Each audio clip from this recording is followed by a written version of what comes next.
Պարոն Դանելյան, այսօր երրորդ նախագահի գործով նոր դատական նիստ է մեկնարկել, ինչ կարող եք ասել սրա վերաբերյալ։ Բարև ձեզ, մենք արդեն ծանոթ ենք այս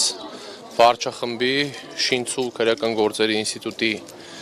արդեն ամրացված կարգին, այսինքն նրանք նոր շինցու գործեր են հարուցում, մարդիկ են ձերբակալում ու հանրությանը փորձում են ցույց տալ, թե իբր ինչ որ կոռուպցիոն սխեմաներ են բացահայտում եւ այլն։ Մենք այսօր շատ ենք խոսել եւ այսօր եւս ուզում եմ վերահաստատեմ, որ մեզ հնարավոր չի վախեցնել, ուղղակի Նիկոլ Փաշինյանը հասկանում է իր մոտալուտ քաղաքական կործանման գործընթացը տեսանելի է հանրության համար եւ այդ գիտակցումը Նիկոլ Փաշինյանի իր իշխանության կորսման այսօր բերում է այս նոր ջղաձգումներին, այդ ջղաձգումների կոնտեքստում ուզում եմ հիշեցնել նաև Աննա Հակոբյանի այդ ոչ տիկնոջը կամ առհասարակ քաղաքական գործչին ոչ հարիր լեքսիկոնը, որ ժողովրդին ոչ իլ սրիկատական կամ նմանատիպ խոսքերով է անվանում, մենք այստեղ ենք ասելու, որ մենք ցույց ենք տվել, որ մեզ հնարավոր չի վախեցնել եւ երրորդ նախագահ Սերժ Սարգսյանը անցել է այնպիսի քաղաքական գործընթացների մեջով, ռազմական գործընթացների մեջով հաղթելով Հեյդար Ալիևին, Իլհամ Ալիևին, մենք կարող ենք փաստել եւ այստեղ ենք ասելու, որ մեզ հնարավոր չի վախեցնել եւ այսօր հանրության մոտ Նիկոլ Փաշինյանը բացահայտված է, այս շինցու ինչ որ մարդկանց գնում են համոզում են, որ ցուցմունք տան, այդ ցուցմունքի հետևից են գնում,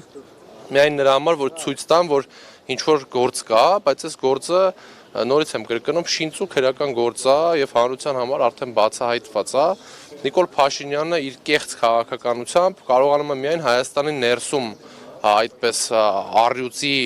կերպարով հանդես գալ, մենք տեսնում ենք ինչպես են նրան միջազգային գործընկերները դիմավորում, մասնավորապես Էրդողանը եւ Ալիևը մատով են թափ տալի եւ այլ գործընկերներին անձրևանոց բռնող է դարել միջազգային ասպարեզում եւ այս է նրա խնդիրը, որ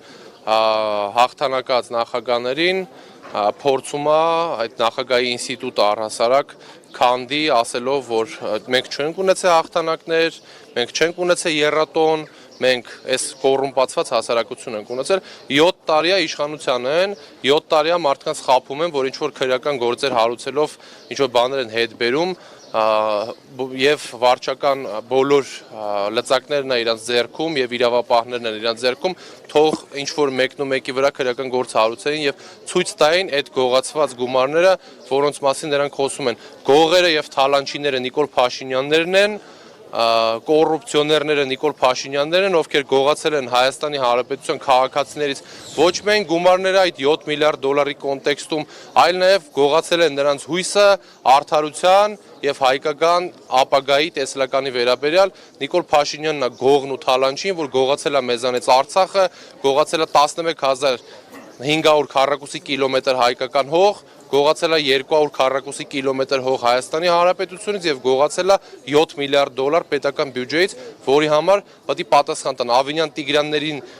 մատաղի գարսը արկելով չեն կարողանալու իրանք ժողովրդին խաբեն եւ այս քրեական գործերը շինցու դրա համար են, որպեսզի հանրությանը ցույց տան, որ ինչ որ նմանատիպ կոռուպցիոն սխեմաներ կան, բայց սա ժողովրդի համար նորից եմ ասում արդեն բացահայտված,